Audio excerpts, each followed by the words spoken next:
বাঙালিদের শক্তিপীঠের এক পীঠ পশ্চিমবঙ্গের বীরভূম জেলায় অবস্থিত তারাপীঠের নাম শোনেননি এরকম মানুষ বোধহয় অনেক কমই আছেন। এই মহাপীঠ তারাপীঠে কিভাবে যাবেন, কোথায় থাকবেন, কি ঘুরে দেখবেন, সমস্ত কিছু তথ্য পেতে আমাদের ভিডিওটা প্রথম থেকে শেষ পর্যন্ত দেখার অনুরোধ রইল। চলুন ভিডিওটা শুরু করা যাক। বৃষ্টি বর্ষা ট্যুর ব্লকে আপনাদের সবাইকে জানাই স্বাগত। কলকাতা থেকে তারাপীঠ ঘুরবো বলে প্রথমে চলে গিয়েছিলাম হাওড়া স্টেশনে। হাওড়া স্টেশনে সকাল 10:40 কবিগুরু এক্সপ্রেস ধরে পৌঁছে গিয়েছিলাম রামপুরহাট স্টেশনে। হাওড়া থেকে তারাপীঠ যাওয়ার জন্য আমাদের রামপুরহাট স্টেশনে গিয়েই পৌঁছাতে হবে। হাওড়া থেকে রামপুরহাট যাওয়ার জন্য অনেকগুলি ট্রেন রয়েছে।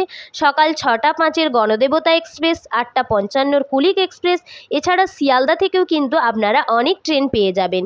তবে আমি বলবো সকালের ট্রেনগুলো ধরে আপনারা পৌঁছে যান রামপুরহাট স্টেশনে, তাহলে কিন্তু আপনাদের সময়ও বাঁচবে এবং ঘোরাটাও কিন্তু টাইমের মধ্যে হয়ে যাবে।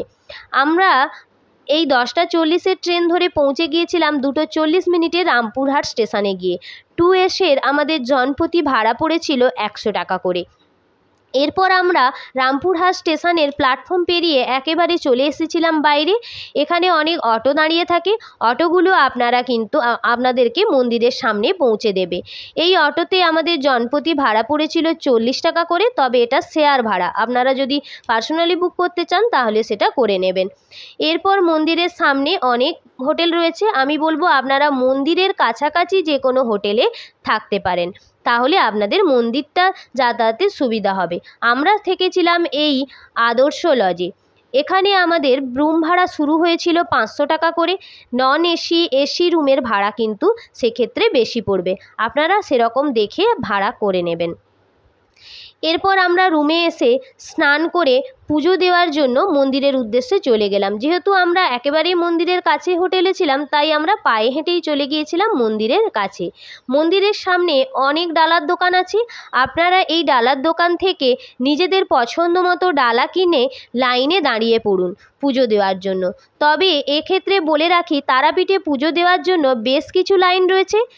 একটা হলো সাধারণ line, VIP line, very VIP line. তবে সাধারণ লাইন দিয়েই আমরা কিন্তু মাকে দর্শন করেছিলাম। আমরা গিয়েছিলাম কালী পুজোর পরের দিন, অর্থাৎ 1 নভেম্বরের 1 তারিখে। ওই দিন অমাবস্যা ছিল এবং যদি আপনারা একটু এই দুপুর যান তাহলে কিন্তু মন্দির প্রাঙ্গণটা একটু ফাঁকাই থাকে। তবে আমাদের বেশিক্ষণ লাইনে অপেক্ষা করতে হয়নি, তাড়াতাড়ি আমাদের পুজো দেওয়া হয়ে গিয়েছিল। মাকে দর্শন করে চলে গিয়েছিলাম। এই যে দর্শন করার পর সামনে যে শিব মন্দির ছিল, এখানেও কিন্তু আমরা পুজো দিয়েছিলাম। এখানে ফুল, মালা, পদ্মফুল নিয়ে আপনারা কিন্তু মায়ের চরণে দিতে পারেন। এরপর মায়ের সামনে মন্দিরের পুরো প্রাঙ্গণটা আমরা ঘুরে দেখেছিলাম। মন্দিরের পুরো প্রাঙ্গণটা আপনারা কিন্তু এই সময়টাই ঘুরে নেবেন, কারণ এই সময়টা মন্দিরের প্রাঙ্গণটা ঘুরলে আপনারা ফাঁকাও পেয়ে যাবেন এবং ভালোও লাগবে। এরপর মায়ের মন্দিরের ভোগশালার পাশেই রয়েছে তারা মায়ের গোশালা, এটা কিন্তু আপনারা দেখে নেবেন। একই সাথে এই গোশালাটা দেখা হয়ে গেলে এরপর আমরা বাইরে চলে এসেছিলাম। বাইরে এরকম অনেক দোকান রয়েছে, আপনারা বাড়ির জন্য এখান থেকে জিনিস সংগ্রহ করে নিতে পারেন। এরপর আমরা খাওয়া দাওয়ার জন্য আশেপাশে মন্দিরের যে আশেপাশে রেস্টুরেন্টগুলো ছিল এখানে চলে গিয়েছিলাম। এখানে ভাত, রুটি আপনারা পেয়ে যাবেন। এছাড়া বিভিন্ন ধরনের চাইনিজ খাবারগুলোও পেয়ে যাবেন। তাছাড়া আপনারা এখানে নিরামিষ, আমিষ সমস্ত ধরনের খাবার পেয়ে যাবেন। এরপর আমরা চলে গিয়েছিলাম তারাপীঠের একটা মূল আকর্ষণ তারাপীঠ মহাশ্মশান দেখার জন্য।